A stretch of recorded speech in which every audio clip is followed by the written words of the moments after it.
We blink 15 to 20 times a minute. Why? We blink because our eyes haven't yet fully adapted to seeing outside of water. Our blood is at the same salinity as found in the ocean. Our bodies themselves are 70% water. No matter our connection or perception of the ocean, we are absolutely connected to it as a species. As JFK said, it is an interesting biological fact that each and every one of us have in our veins the exact same percentage of salt water in our blood that exists in the ocean. And therefore, we have salt in our blood, in our sweat, in our tears. We are tied to the ocean, and when we go back to the sea, whether to sail or to watch it, we are going back from whence we came. It is irrefutable. Life on Earth has and always will be molded by the oceans. Ocean currents regulate Earth's temperature. Plankton and other aquatic plant species produce an upwards of 60% of all the oxygen found in our atmosphere. Even our forests are influenced by the sea. Seabirds, with their fish-heavy diets, transfer nitrogen, an essential nutrient for plant growth, all the way from the open ocean to our soil on land. But what of the ocean itself? Well, I'll be quite honest with you right now. Most of what we understand as the ocean is empty. It's desert, barren, vast. Now, most of the ocean may be empty, but life in the ocean is not evenly spread. A quarter of all biodiversity in the ocean is found in one very special habitat. This habitat covers less than 1% of the sea floor, but is richer in life than the lushest of rainforest and more vibrant than the busiest city nightlife. This habitat is the coral reef.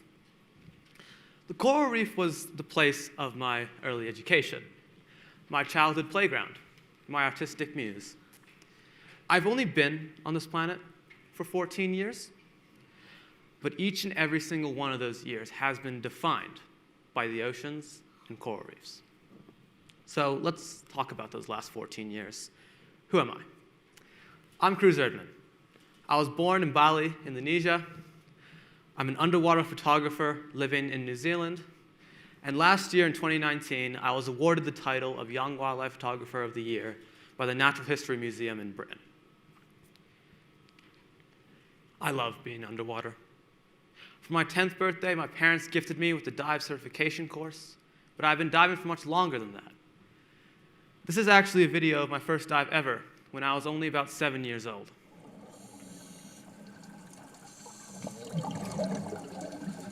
I've gotten better since then. The feeling of being underwater to me is like what I would imagine the first men on the moon would have felt. An alien environment, inhospitable to human life. But the last time I checked, the moon didn't have signs of life. The moonwalkers didn't step out into a world of unimaginable color and detail. They didn't float above intricate ancient corals or weave between expansive forests of kelp. The underwater world is like a dream of what we can only imagine exists in outer space, but many, many times more beautiful. I could say that my interest in the ocean wasn't entirely by accident, as my parents' love of the sea was contagious, and I was immersed in it both literally and figuratively as early as I can remember. Nearly every toy, book, puzzle, and even my clothes were ocean-themed. My passion was fish, and my imagination was filled with all the unbelievable things I wanted to see for myself. My parents are both marine conservationists. My father is a marine biologist, working the better part of his life conserving the richest reefs on the planet in Raja Ampat, Indonesia. Sometimes I would sneakily skip a bit of school to go with my father on scientific dive trips, looking for new species of undiscovered coral reef fishes. They're fascinating to look at. They may seem very bland and insignificant at first sight, but upon closer inspection, and definitely with the help of a camera flash, they're actually quite incredible. To me, they had interesting personalities, darting in and out of their burrows. Some were vibrant and beautifully colored. Others were exquisite with impossible flourishes. And I decided that they can be the cutest faces in the ocean sometimes. For instance, this blenny emerges from its burrow to admire its reflection in the lens of the camera above him. And this male flasher wrasse spreads his fins and turns on his nuptial colorations in a flash, hence the name flasher wrasse, in an attempt to oppress a mate. Nature travel was always an important part of our family holidays. We always found a way to explore national parks around the world, mostly underwater. We dived in all types of habitats, from the sandy, barren moonscapes of the Lembeh Strait with its terrifying-looking inhabitants, to the kelp forests of New Zealand, to the sprawling coral reef cities of Raja Ampat. I've encountered some of the smallest creatures visible to the human eye, such as these gobies, to the largest fish in the ocean, the whale shark. Throughout all these trips and experiences, taking underwater photographs was not something I even considered. I was the field assistant, holding jars and syringes while my father caught and he photographed a new species of fish. That all changed when my dad decided to buy himself a flashy new camera. He asked me if I wanted to try my hand at photography, and I said yes, because why not? And after a very long lecture on how much money his gear is worth and how much I have to pay if I broke it, he said that I could use his old hand-me-down camera. I use the phrase old hand-me-down, but this thing's kind of far from a beginner's camera. It is currently the 21st of January. As of this date, I have been doing underwater photography for a little bit less than 2 years. The photo that won me the title of Young Wildlife Photographer of the Year, a blackwater shot of a big-fin reef squid, was taken on my second dive trip shooting underwater images, just 4 months after I picked up a camera for the first time. I mostly do macro photography, taking photo of the smallest creatures and fishes and bringing them to the screen hundreds, or in this case, thousands of times larger than life. This coral ghost goby is only about the size of half your pinky finger. To me, macro photography is like exploring a hidden world through much sharper eyes than my own. I've tried photographing the larger things in the ocean, but for now, little things are still definitely my favorite. Why? Well, these little fishes have been of interest to me since I first saw them in the light that I do. But as I've become older, I've become more able to understand that they are actually of quite great significance to the health of the oceans, and they became a subject of even greater interest to me. For instance, who doesn't love whales, dolphins, and seals? They're charismatic and social mammals who share many of our more human behaviors. While many of us often forget that fish are animals, feel pain, or let alone have an affinity for them. But recent studies have shown that these small, cryptic coral reef fishes make an upwards of 60% of all fish mass consumed on coral reefs.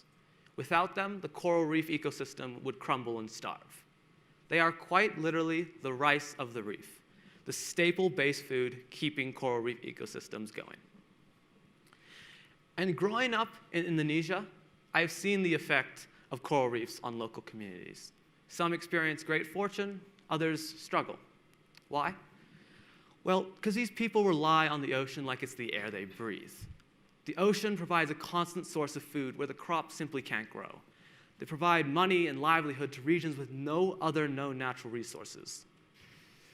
The health of coastal communities is directly linked to the health of their coral reefs.